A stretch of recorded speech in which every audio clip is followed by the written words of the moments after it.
আসসালামু আলাইকুম গাইজ, দি ইমরান ব্লগসে আপনাদেরকে স্বাগতম।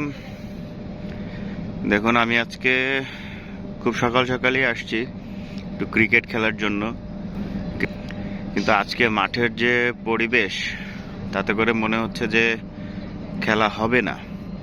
কারণ আমরা যারা আসলে চাকরিজীবী তারা সপ্তাহে এই একটা দিনই আমরা একটু ক্রিকেট খেলি, কিন্তু মাঠের যে পরিবেশ, আবহাওয়ার যে অবস্থা, প্রচুর পরিমাণ কুয়াশা পড়ছে। আসলে আমরা যে মাঠে ক্রিকেট খেলতে আসি এটাকে বলে 7 রিং ফ্যাক্টরির মাঠ আর কি, সবাই এটা নামেই চেনে, হয়তো অন্য কোনো নাম থাকতে পারে।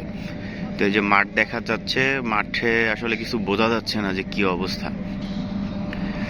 মাঠটা হচ্ছে আমাদের নদীর পাড়ে, তো নদীর কি অবস্থা একটু দেখাই আপনাদেরকে।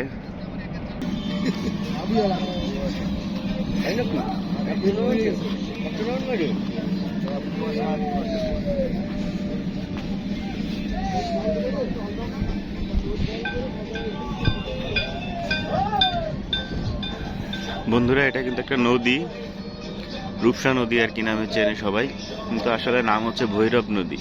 তো নদীর মধ্যে এত পরিমাণ কুয়াশা যে কিছুই বোঝা যাচ্ছে না। আমার সামনে নদীর মধ্যে নৌকায় একদল লোক গান শুনছে, নাচানাচি করতেছে, কিন্তু কুয়াশার কারণে কিছুই দেখা যাচ্ছে না। হয়তো আপনারা তাদের গানের কথা শুনতে পারছেন, তারা আয়ুব বাচ্চুর গান শুনতেছে। ঠিক আছে বন্ধুরা, আজকে এই পর্যন্তই। দেখা যাক কখন খেলা শুরু করতে পারি আজকে। দোয়া করবেন সবাই। আসসালামু আলাইকুম, আল্লাহ হাফেজ।